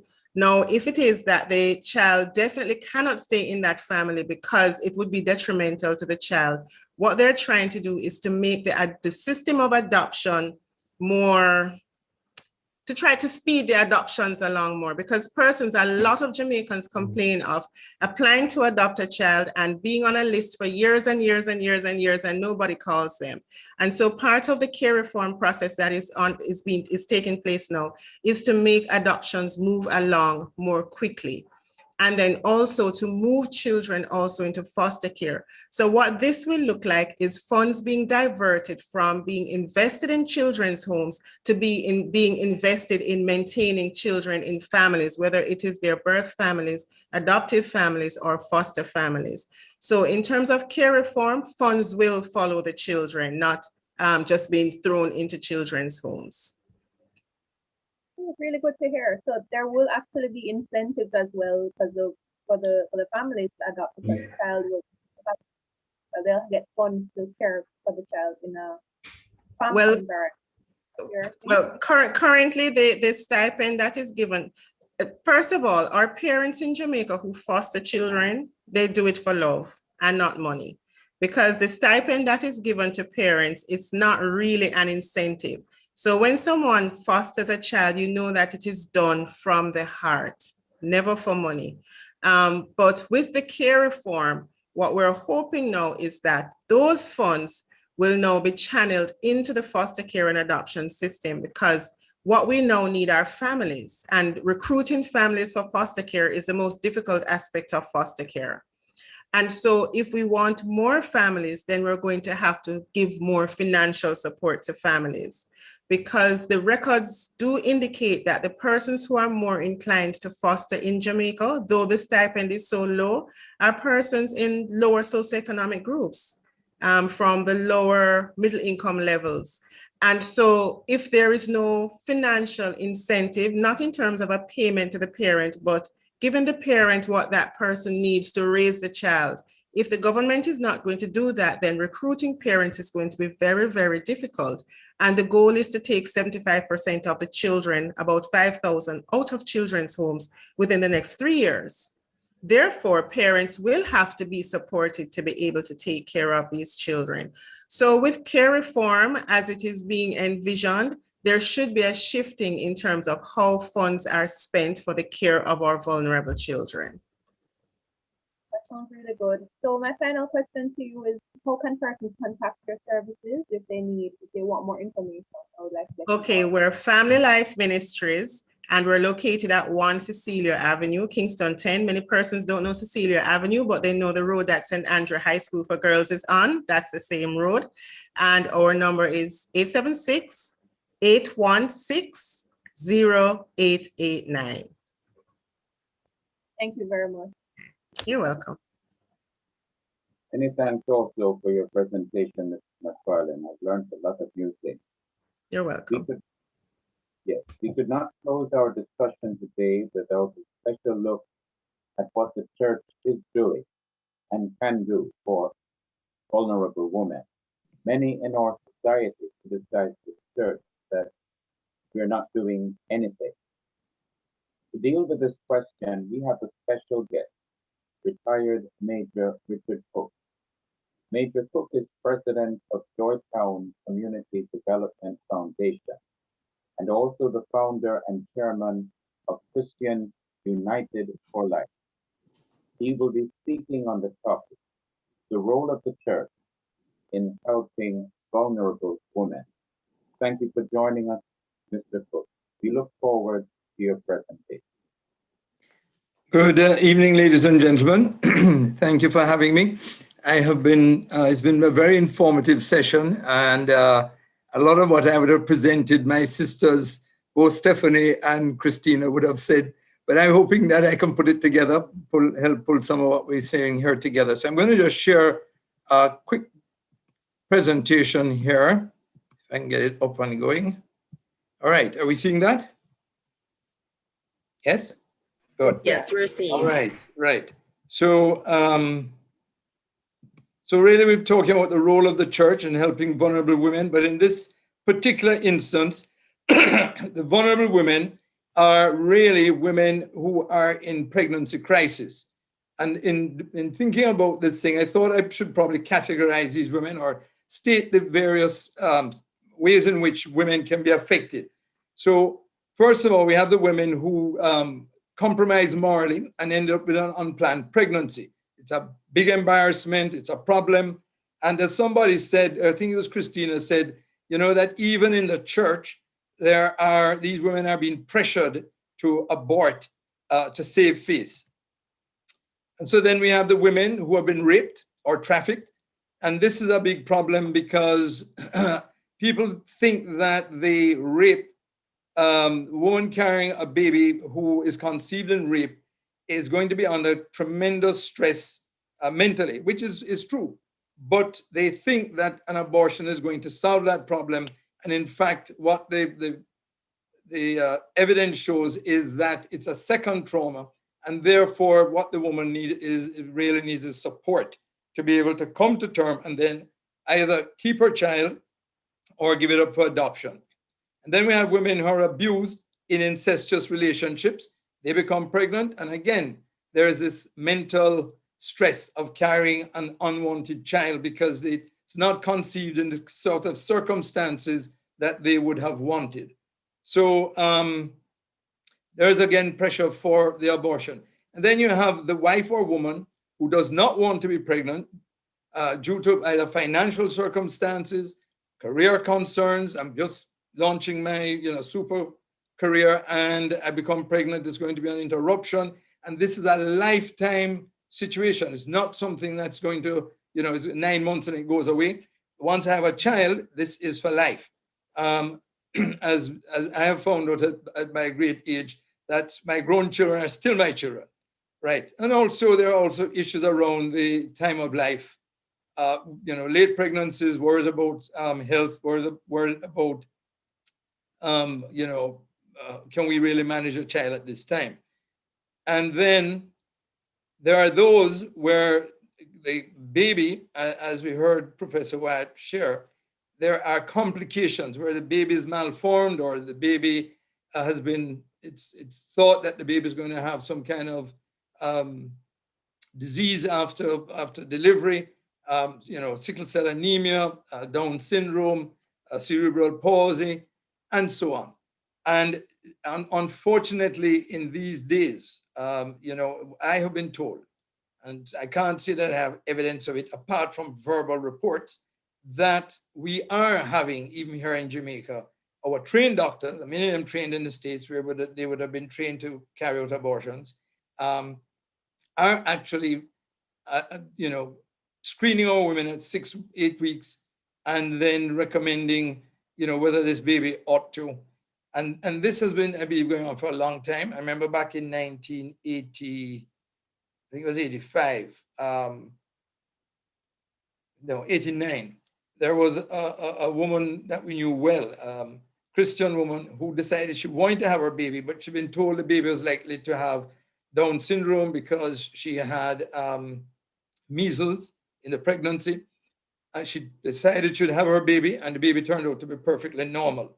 Thank God for that she made the right choice. And then, of course, there are the women who have had abortions that also need the church's attention. We've heard from Mrs. Christian that there are avenues of healing, and she's one of those who's involved in that process. So as we are looking at these, and if you notice, I have mentioned the health, where women have health complications, because in that instance, the abortion is not an abortion as we are describing it here. It is not one in which the fetus is destroyed. It is where the fetus is taken early. It may not be viable, it may not survive, but the baby is not purposefully destroyed, as I think Professor Wyatt was sharing with us. And some of them survive. I think I heard of one instance where a baby came at 15 weeks and actually survived. In my own situation, my daughter came either 25 or 26 weeks, and she survived and is a healthy, strong child. And there was a little boy at the same time when she was in hospital who would come at 19 weeks. And they usually say the boys don't do as well as the girls, but he survived. So it's not right for us to determine to destroy the child just because there's a possibility that it may not be viable. So I think that one of the first things we have to face is that the church is not united in terms of its understanding of the impact of abortion. It's not even united in the fact that we are killing babies. And it certainly, I don't believe, understands the level to which women are impacted. I remember when I started doing this research, just how amazed I was at how damaging abortions are for women. And we can all, tell stories, but there's one that I heard of, which was really sad. A girl who was 19 at UTech had an abortion. I think I agreed with her boyfriend. but she never really recovered, never went back to study, would daily be looking to look after her baby, telling people be quiet, the baby is sleeping, and eventually died, I think, of a heart attack at the age of 40. That woman never recovered. It was so powerfully damaging for her. So as we heard earlier from our other presenter, Denise Montagne, right? She actually referred to this study Dr. Priscilla Coleman did. Because this is something I think that we need to get this information out, and particularly to the churches. The effect of abortion on mental health, right? And she did a meta-analysis on this. And what she had an interesting approach, because what she did was that she pooled 22 published studies with over 800,000 participants. It is the largest study ever done, and with more than 161,000 women who had undergone abortions. Now, these studies, she chose very carefully. The studies were selected according to stringent criteria to ensure sound methods, adequate sample size, and appropriate control groups. And as I said, it has been the largest study done. One of the things about these studies are that they say that we are comparing women who have had abortions with women who have never had an abortion. So what she did is she had two control groups. She had the general one with women and who had not had an abortion, and one with women who had unintended pregnancies but who carried the child to term. And what she found is that those who had the abortion were 55% more at risk of having mental disorders than those who carried the children to full term. So against the general population, she found that those having an abortion were prone for anxiety disorders. This was increased by 34%, and that depression increased by 37%, that alcohol abuse increased by 110%, and that marijuana abuse increased by a whopping 220%. But very concerning is that suicidal behaviors increased by 155%. So we have got to get this information out to our churches. The churches have to be informed in order to be properly responsive, to take the matter seriously. And I really praise God for these series of seminars that have taken place. And I'm hoping that we'll find ways of actually getting this information out widely. And I'm hoping to actually work on and helping to have that happen. Now, finally, there was another study that was done in California on 100 and actually using Medicaid claims of 173,000 women. And this study found that women who had abortions were 154% more likely to commit suicide compared to the women who delivered.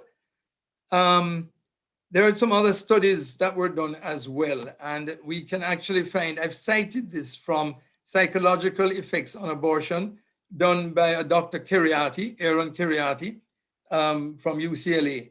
And his article cites a number of effective studies, some done in Europe. And I think that we here should really take the opportunity to go read this information. But critically, we have to find a way to get it out to our churches and to our church members. Both clergy and church members, I believe, really need to have this information. So,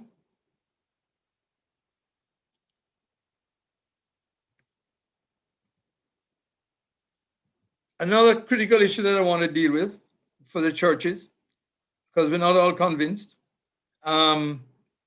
is this whole thing of when life begins. I think most of us here would agree that life begins at conception. But there is good information that we can find that when the sperm enters the ovum at fertilization, life begins. It was said here already by somebody tonight. There are two standard textbooks on embryology. One is a developing human, clinically oriented embryology, and then human embryology and teratology. And both agree that life begins at conception.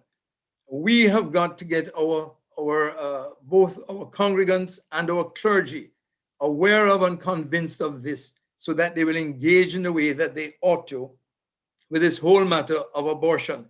And beyond the clergy, one of the things now that the church must do is that the church itself must now begin to share this broadly. We have to come out from behind the church walls. We've got to write, we've got to speak. I'm so really very happy for people like Denise Montagne who will speak up of her experience. And we need to get this information out, both the statistical information, which, by the way, Dr. Michael Abrams is a proponent for what he calls choice. And the other evening he was on with Bishop Alvin Bailey and talking about his 400 women who he talked to who don't have a problem with abortion. And when I started to cite the Coleman study to him, he had to back up.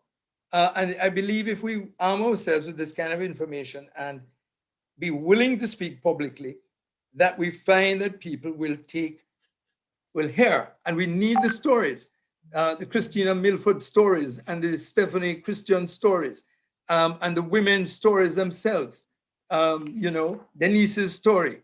We need these out there so people can hear and be convinced. As I said to you, the progressive agenda uses what is not even truth, but they repeat it sufficiently so people begin to believe it. And we need to keep this information out there. The other thing the church needs to do is to have trained support groups within the church. So generally, the church congregation should know how to receive a woman in crisis. The woman is already struggling. She doesn't need people to condemn her and to shame her. What she needs is support. So we need to get our congregations with that mindset, that frame of mind. And then we need to have within the church, just as we have the women's group and the men's group and so on, we need to have these support groups that can give individuals specialized support. Now, we're not going to be able to give necessarily all the trained support, so we need to know where to refer these people to, where they can find services. The churches need to be willing to operate pregnancy resource centers, which provide the counseling and the ultrasound imaging and other support services. And I'm going to refer to one a little later on that I know was very successful. We need to operate homes for girls who are pregnant and have nowhere to go to live, just like Christina does. And praise God for Christina and her work in Montego Bay. And then we need to operate homes for children unwanted by their parents. And of course, provide the post-abortive counseling. So to provide these services, the churches need to be able to put down our little differences, put down our doctrinal differences, come together on the things we agree on, and work together, pool our resources, so that we can either operate or support Christian adoption services to help place children of unintended pregnancies in good homes. So again, praise God for Family Life Ministries and Mrs. Holly McFarlane and the work they're doing at Family Life. But the demand in Jamaica, I believe, is great. And one of the things that I'd really like to see is one day where perhaps certainly at least in each county and maybe in as many parishes as possible, that we would have these kinds of homes and this sort of service available for our children and to our people. So the churches should work together to provide an effective pregnancy resource center, even one as an example to start with here in Kingston, and then multiply it out. We need to provide the post-abortive counseling like what Stephanie does. And of course, once the girls have had their babies, they need to be put back into the education system. Well, at least the government these days has that understanding, and that is happening. And we do have some centers that also work directly with the girls to do this, and also to help them obtain employment. So whilst they're back at school and whilst they are getting employment. They need to have daycare services, especially for the adolescent mothers and where they don't have family support. And so again, the church, we often will look for, provide services for our members, but we need to go beyond the church walls and to reach out as our Lord Jesus did. We need to be willing to serve our communities, become integrated, and and really provide the kind of support. And I believe, as Christina said, when the girls know that they're going to get the support, and it's not going to be as dire as they thought, family kick them out of shame. They have nowhere to go. How are they going to look after the baby? How are they going to look after themselves? If they are able to know that there are those who will support them, then they will be able to go through with having their child and eventually have the joy of having the child. And probably a few may give up the child, but most will want to keep the child once that child has arrived. And we don't want to minimize in any way what these young women go through, the trauma. And I'm just rushing through, so, but we do recognize that it is not an easy process, especially in instances such as rape. So National Family Planning Board, unfortunately, is one of the organizations in Jamaica, national as it is, and it should be providing these services. I understand it doesn't really. And my experience with the Ministry of Health in this area has been that they have bought into the so-called progressive agenda, and they would support things like abortion, unfortunately. But the church is at work, as you can see here. Women's Center of Jamaica Foundation, the Women's Resource and Outreach Center, the Pregnancy Resource Center of Jamaica, bless God for people like Christina, the Holy Innocents Crisis Center, out of Father Holong's work. They're now nuns in the Missionaries of the Poor, and they operate the Holy Innocents Crisis Center and the Nazareth Home, where they take the children. The Holy Innocents really take the mothers, and they had the children. But now I think they have established a Nazareth Home, which I believe takes children, and then the Bethlehem Home, which Father Holong had established from before, because many of the children who are deformed or have mental issues, the brain not fully developed and so on, are often abandoned, and there needs to be a home. And if mothers knew they would get support, they would not kill a child that they have been told is likely to be impaired in some way. There is of course, Family Life Center, which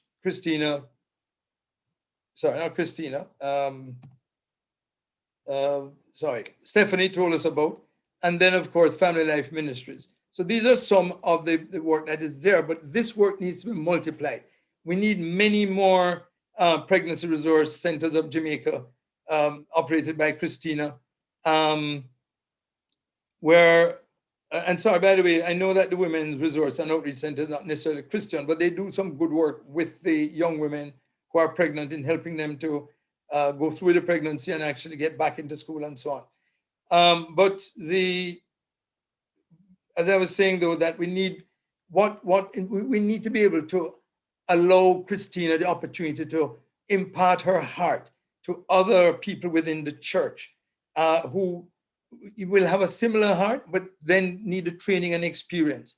We need to give Stephanie the opportunity to train more people across the denominations so that there are more resources there for women.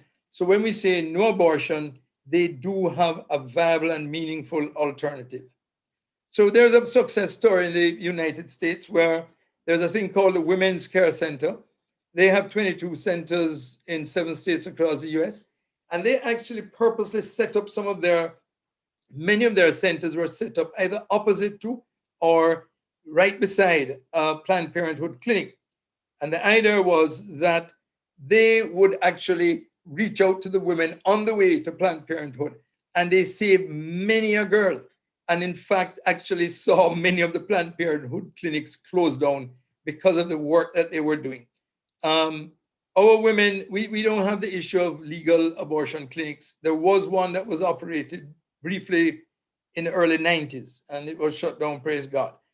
But we don't have that problem. But what we do have are our women who are seeking help. They are looking for a way out in their crisis. The easiest way, of course, is, it seems to men and women, that the abortion is going to solve the problem. And we need to get that information out there, that in fact it complicates the problem.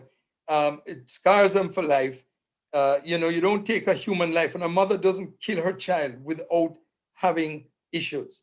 It's an unnatural thing, and you are taking a human life. So the church can do a lot of work in helping to sensitize our nation to this and our women, and then to provide the kind of service that, you know, this does here.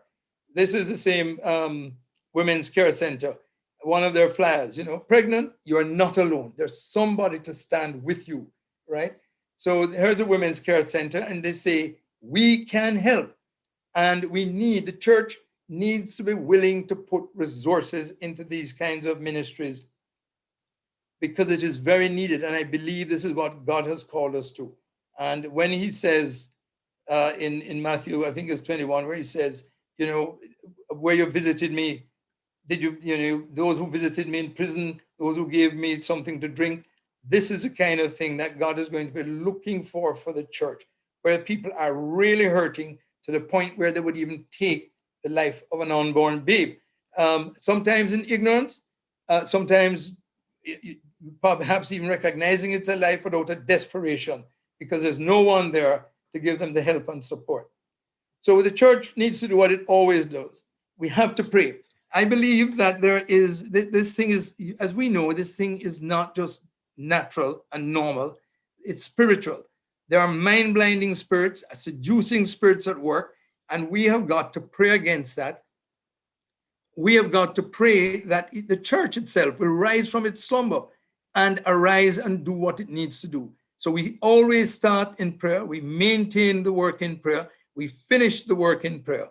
So the church has got to pray, it has got to preach, and we have got to, when I say preach declaring. So we preach in the pulpits, we need to share with our congregation, we need to be willing to speak about sex and matters of sexuality and things like abortion from the pulpit, but we must also be willing, and it's imperative actually, that we speak this out in the public square, that we speak these things, and that we teach. And we need to get the structured information so we can teach the thing properly and with good support information. And this is why it's so good to have these experts come in and actually speak to us. And we need to train people to go out and impact. You know, one thing you're going to see coming up is that I'm suggesting we go into the schools. We have many church schools, but even in the church schools, this kind of information is not going to the young women and the young men. So we need to minister, we need to act, we need to understand what is required, we need to structure for being able to carry out the work. Then we need to mobilize and resource the work. We need to implement a coordinated communication plan to make sure that this information is out there. I can tell you that the other side is very strategic about what it does. I have been in training sessions where they go through a thing called, communication for change, for social change. And they identify the barriers. So the societal norms, the government, the laws, the individuals, the society, and they have messages and channels to reach each one. So they'll do seminars and workshops. They will have the various types of advertising and media and information going out. And as I say to you, they repeat things that are not even true and repeat it sufficiently. So this comprehensive sexuality education is one of their tools to try and change society. And we have got to, and the church did push back against comprehensive sexuality education in Jamaica. We did get some changes, but unfortunately, some of it is going ahead, and we still need to advocate. So part of our work is to advocate for what is right and to continue to make sure we have righteous laws, as I believe we're doing even now through this seminar. But we must be able to educate the general population, and we must get to the schools where the young people are, because as somebody said, we're not having Sunday school the way we used to. So we have to go to where they are and give them the information. And here's some a quick thing of resources. Abortion testimony for women hurt by abortions. Abortionforgiveness.com, healing from abortions. Look at abortions.org to see what abortions are.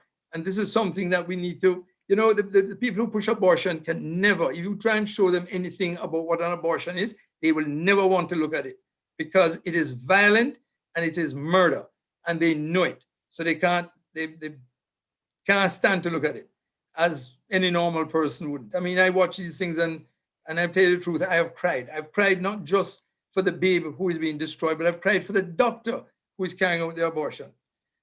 And then Silent No More, just showing that men and women are affected by abortions. It's amazing. It's something like 95% of men are affected. Even those who agree to it are negatively impacted by an abortion. The church has got work to do. So thank you very much for this opportunity to make this presentation. And I will stop sharing now.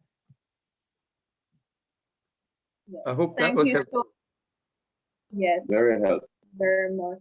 Thanks so much again, Major Cook. I certainly, I like the step-by-step process that you have recommended that the church takes, because we do know that the world is very strategic. It is very important that we as a church realize that we need to rise up and do our thing, not all over the place, but methodically as Yes, well. and intentionally. Right. Also, I appreciate the resources that you put at the end. And so if any of our viewers wanted to pause the video and look, you can always do that or rewind at the end. I'm glad that you also spoke about the responses the gaps that we have as a church, because definitely there's always room for improvement, and but there definitely is a lot being done. So we just encourage our viewers, if you need any resources, if you need help, you can look at the different websites that have been shown today, all the numbers that were presented today as well, from Family Life Center, Family Life Ministries, the Pregnancy Resource Centers of Jamaica as well. So just want to... Can I also just plug that I really believe that we should read Aaron Kiriati's article on the psychological impact of abortion. The one I cited from, and cited Coleman's study and so on. Kiriati put a number of studies together, and I would really recommend it to us. It's something we should even memorize some of it. We should memorize some of it. Yes, that can very much come in handy. Also, we did an interview with Dr. Coleman a few weeks ago. Oh, wonderful! And yes, I missed that. Our viewers can actually go back to our episode on psychological cost of abortion. We also had Dr. David Reardon from the Elliott Institute, who works with Dr. Coleman. So definitely a lot we've learned. We're over our time, so we don't really want to keep up the time. So, after this, I don't know if Dr. Clapton or anyone else here had any final words or thoughts that they wanted to say before we close. Thank you. I just wanted to thank everyone for coming out, everyone who's listening. Thank you so much to everyone who shared. Thank you, Reverend Cook, for providing those resources, and just letting persons know that they can Google those locations. I've been making some social media posts. All of those locations can be found on the internet. And just want to reiterate again, any woman who's in crisis, any couple who is contemplating abortion, anyone who has had an abortion before, there's redemption for you. We're not condemning you. God doesn't condemn you. He loves you, and he's ready and able to forgive you There are so many resources available. We want to be able to help you. The Chosen to Glow social media pages, Love March Movement can be found on all social media platforms. All the persons who presented today, we've made their information available. Please make contact. We will do our best to help you. And we just want you to know that we love you. Thanks again for listening. Again, Dr. Platinum as well. There is one other presenter who was supposed to have been at this webinar to present the topic, Enabling the Adoption Connection for Parents and Children. But she is not well, and therefore she will be featured in the near future when she recovers by God's grace and power.